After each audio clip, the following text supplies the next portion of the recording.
Hi, everyone. Welcome to Beginning with Sheep. Today is Saturday, March 26th. We're not stopping and starting again. All right, but I am going to start over. Hi, everyone. Welcome to Beginning with Sheep. Today is Saturday, March 7th, 2026. I'm Kathy here with my sister Val. Hi, Val. Hi, good morning. And you Good are not morning. in your normal location. I'm so excited. No, no, I thought it would be fun to record from the sheep barn since it's lambing season. We'll see how this goes. We have already tried to start the podcast, I think, five times. So, Well, five only times a four. charm. Only four. I don't I know. don't know. Um, Anyways, yeah, so it is lambing season. So I'm up here in the barn. I came up to check on Monica, who is due to lamb anytime.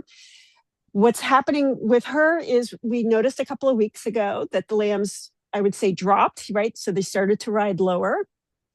And then 2 days ago, she bagged up. And so she's all ready to nurse. She's got milk um, loaded up, ready to go. And of course, I guess it was Thursday night, I noticed that she had bagged up and I went, I can't believe this. I have to travel and I have to go for an overnight trip. And so I let Walt know if anything happened because I was going to be too far to get back in time. And she needed assistance. We did have the vet on speed dial. So that was good. And I got back here late last night and checked on her, and all was good. She hadn't lambed yet. No, you didn't. And so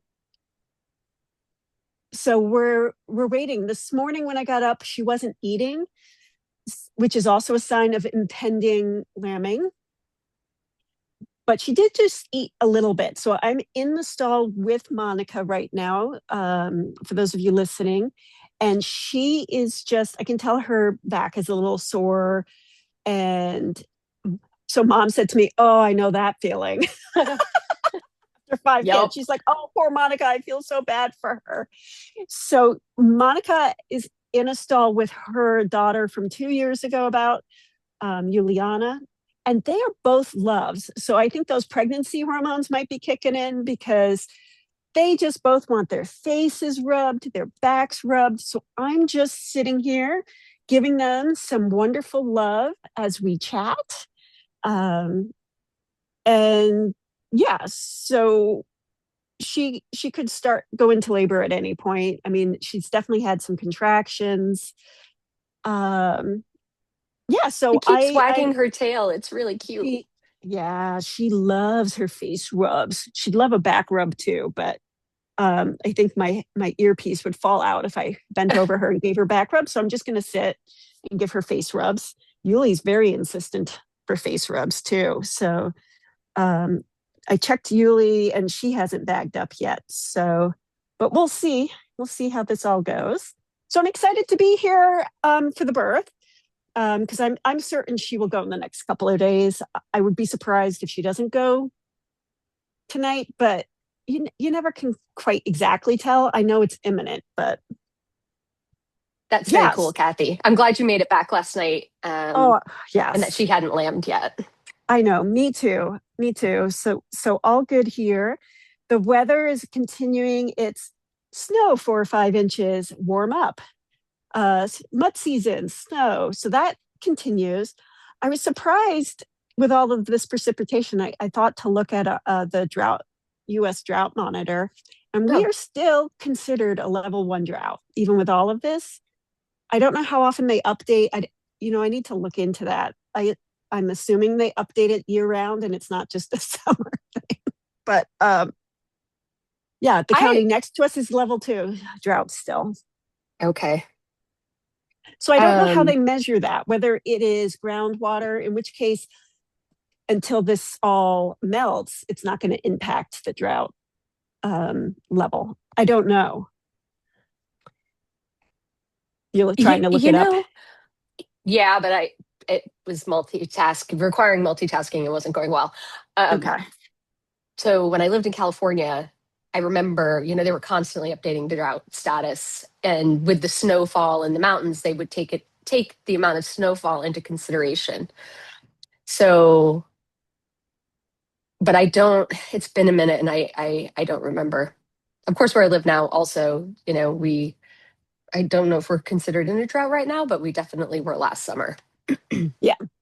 And then we Yeah. got 40,000 inches of rain in like 2 days because, that's That's how super it's rolling. useful. Yep. Yep. Absolutely. I hear you. So we are supposed to, in a few days, get up to the 60s, which is going to just feel like Oh, wow. super You, hot. you'll be out in shorts and t-shirt. Yeah. Swimsuit weather here for sure. And yeah, so they'll be able to go out into the paddock soon to be outside at least and get some fresh air, and we'll feed them hay out there. So that's good because I think we're running low on the square bales as we talked earlier about. So we'll be putting round bales out in that in an old hog barn with stalls. The round bales don't really, there's no getting them in here. Yeah. So it'll be good to get the sheep back outside and they can start eating on the round bales. That'll be good. Awesome. Yeah. Oh, can you believe how much love these two sheep like? No, I can't. And I'm just super jealous that I am not also there getting sheep Yeah. love. Yeah. Well, they are, it's interesting. It took a while to gain their trust because these are a skittish breed, the Jacobs. But once you gain their trust, they love their face rubbed, at least these guys. And so this is part of the breeding program is I want friendlier sheep. Mm. And so that's my number one. And then the fleece is number two. So those are things for me to work on, right, guys? Yeah. So you said that their daughters from last year will not let you do this. Is that right? Right. So Marguerite, you can't see her. She's over there. She's trying so hard to get in here with these two. I feel bad because she's keeping Archer company and nobody likes to be in with Archer. He's just such a jerk. Everybody's like, no, thank you. So eventually I'll let Marguerite back in here and probably put Jubilee in with Archer. But I'm just waiting because I'm trying to time when she lambs. Mm-hmm. So I have to look at the date. So that's pending. Anyways, yes. So Marguerite is skittish, but I wonder if I had her in here right now, start feeding her a cookie a day, and then all of a sudden something switches in their brain. You can see it all of a sudden, like, okay, you're part of the flock. I mean, you can literally almost see it switch in their brain. Oh, that's wild. It's really, really wild. At least that's how it was with Yuli and Yeah, I Jubilee. remember Yuli was really skittish when you first got her. Yeah, yeah. So now we're all good. So that's exciting. Then in other news, I have to say a couple of weeks ago, well, if you remember, I had registered Patrick. I had submitted forms to register Patrick as my first registered Jacob Ram. And after submitting it and looking at his horns, realizing that he probably wasn't going to pass. Right. It's like when he was born, I remembered that. But then I was so excited about registering him. I forgot to look at the things, submitted the guidelines, submitted his registration. And I went, oh no, they're going to say no. And that's okay. I learned the process of how to do it. So I got mail from them a couple weeks ago. And of course, I'd already processed Patrick. He passed. I was like, he passed. I finally Kathy. opened it. But it's fine because the little ram lamb Cupid is his son. Okay. And so that's good. So that's good. If Sassy's pregnant, that would also be by him, but I don't think she is. He had a hard time figuring it out. She had a hard time figuring it out too. So it's all fine. So I'm going to see if I can fit Cupid into the breeding program because his horn buds, at least the way, you don't know until 6 months, but at the moment they look promising. Okay. And he's definitely a little friendlier than some of the other lambs have been. Okay. So that's also a positive sign. So I will update my breeding program accordingly. But yay, it's something to celebrate this week, That is right? something to celebrate. So I have my first official registered Jacob Ram, who is also very delicious. Would you Yeah. have made a different choice about freezer camp for him if you Well, had gotten the paperwork that he passed prior to processing him? yeah, I would have liked to have kept him on longer to breed with Jubilee. And Jubilee wouldn't have been ready until now. And we were struggling because we had two adult, relatively speaking, rams in Right. this small barn. And Archer decided he wanted to destroy the barn. And before he took the barn down, we really needed to make a change. So ultimately, that's really why Patrick got processed. I posted him out there to see if anybody else needed a ram, and I didn't have any takers. Yeah. So ultimately, he probably would have ended up in freezer camp anyways. I would have liked to have gotten another set of lambs, but that's okay. We have his one little ram lamb. Hopefully, he's gonna grow well, and then I can breed him next year to Jubilee. Okay. That's cool. Yeah, He is adorable.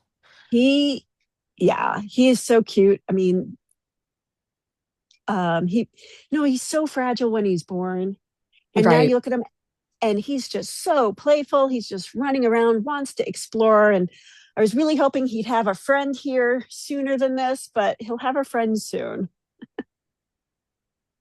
How much do you think he weighs now? It's a great question. I wouldn't be surprised if he's 8 or 9 pounds. He's really grown, Okay. which is awesome. Um, but that's a Yeah, good he's point. doubled in size. That's great. Yeah, it's amazing how much bigger he is, and yeah, we'll have to weigh him here soon. And yeah, and then I'm going to try and do vaccinations a little differently since last year I vaccinated. I knew when everyone was going to give birth, so all the pregnant ewes got their vaccinations about a month before they gave birth, roughly.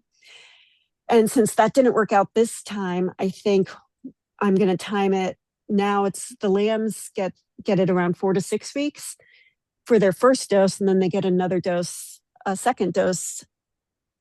I'm not sure. I'm going to say 4 to 6 weeks later. So when I give that first dose to the lambs, I'm going to just vaccinate all the ewes at that time. So we'll Got it. just do it a little different this time, and we'll see how that goes. Very I've cool. also, yeah, I've also been looking at shearing equipment because I'd like to start shearing at least part of the herd myself, the flock. Um, so that's on the wish list too. I was looking at shears because there were some Would you on sale, but I decided those weren't what I wanted. So yeah, got it? Would would you take like a clinic to learn all the do's and don'ts? I've been looking at clinics. I don't want to be a professional shearer. I think I don't have the physique for that at this point in my life. I get it. But so I don't want to take one that's like super expensive. That's not worth it to me.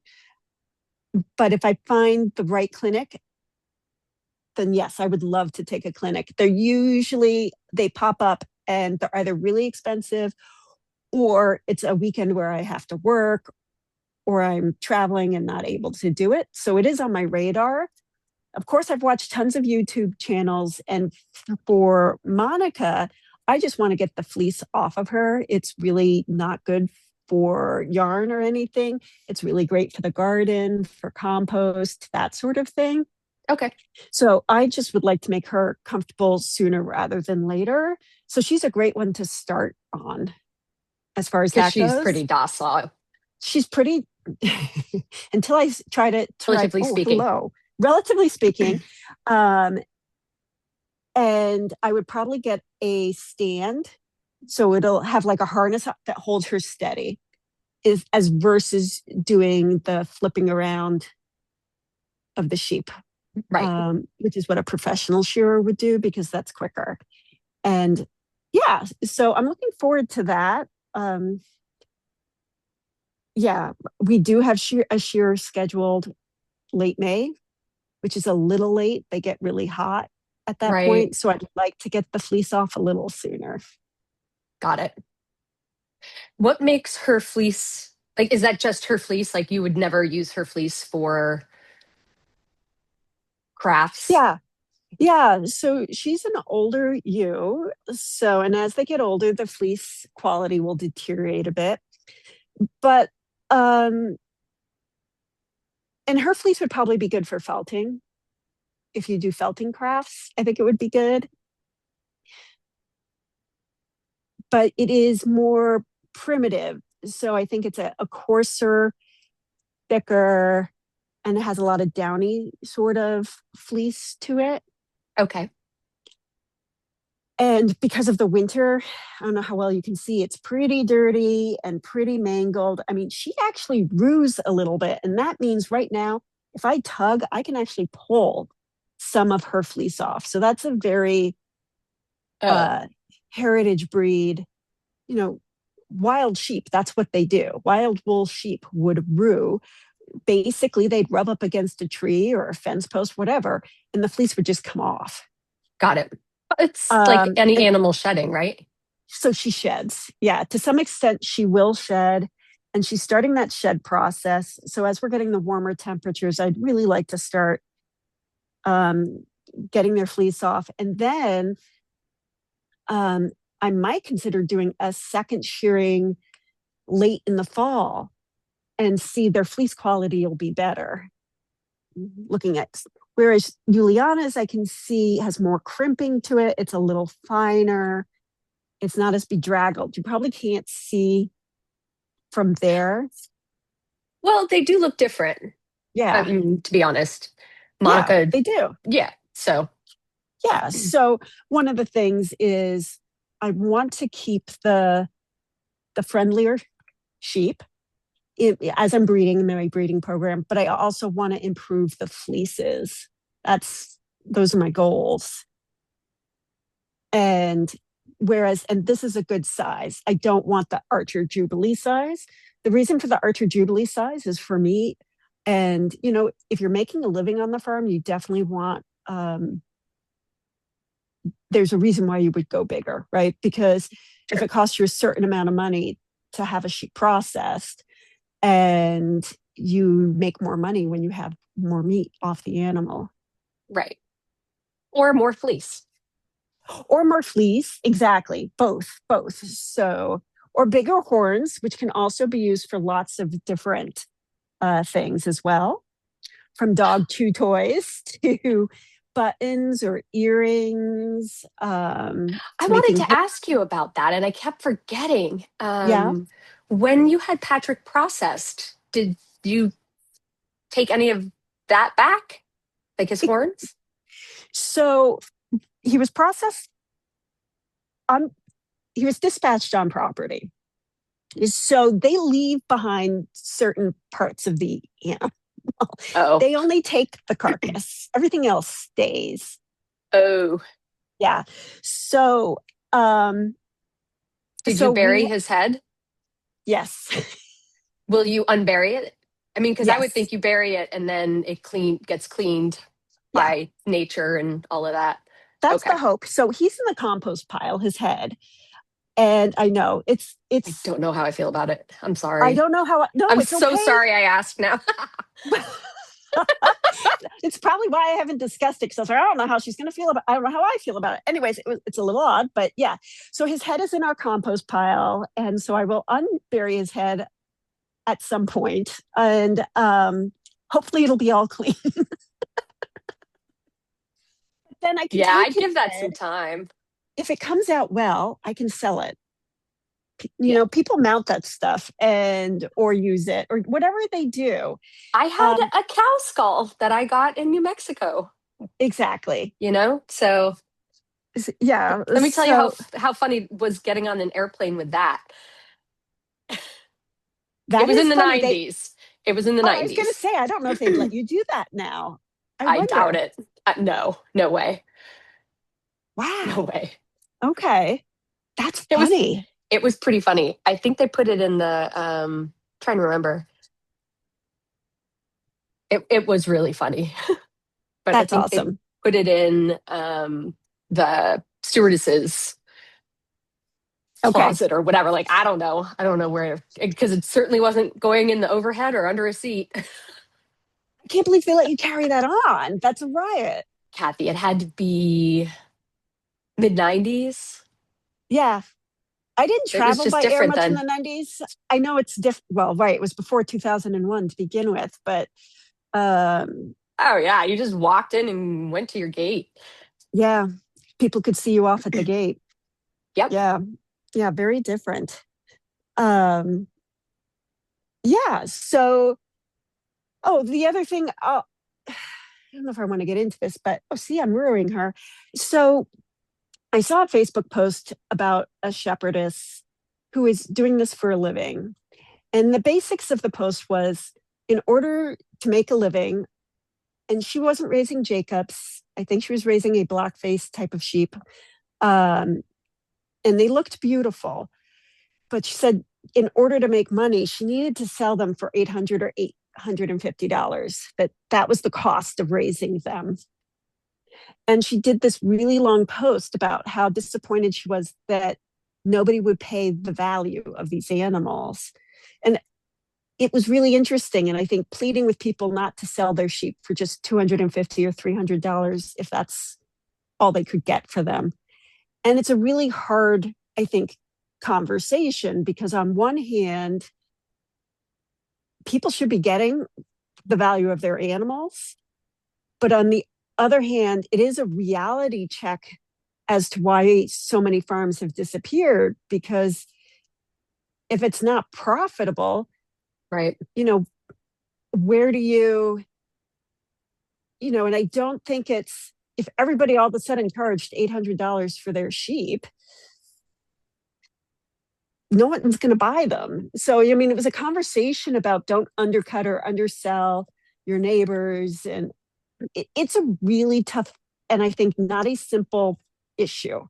It's not. And it's not just an issue for farmers. It's an issue for a lot of industries where people have smaller companies, or uh, photography is, another great example. Excuse me, a lot of service industries that suffer from this problem, and people starting out will often undercut. From the farm standpoint, I think part of the problem in the United States, anyway, because that's really all I can speak to for the smaller farmers, is that there are these larger farms who can afford to sell them for less. So, and people are used to going to the grocery store. Yes. Yeah. So people don't understand what goes into raising uh, livestock really at all. And when you're talking about um, grass-fed beef or, whatever, organic, anything, the costs for doing that are higher than the cheap food relatively cheap, right? Of course, groceries Right. right now are stupid. Insane. We talked about that a little last week. Yes. Um, so I think that's definitely part of the problem. And I understand her heartache about it. You put everything into producing a quality product and nobody's willing to pay that value. It's Right. like it's like knitting, I'll take I'll be wearing a knitted item and somebody will be like, "Oh, I love that. Would you make me one? What would it cost?" And I'm like, "Well, if you factor in the cost of the yarn and the cost of the time, yeah, this scarf will run you around $3,500." And Yeah. people are like, "Excuse me?"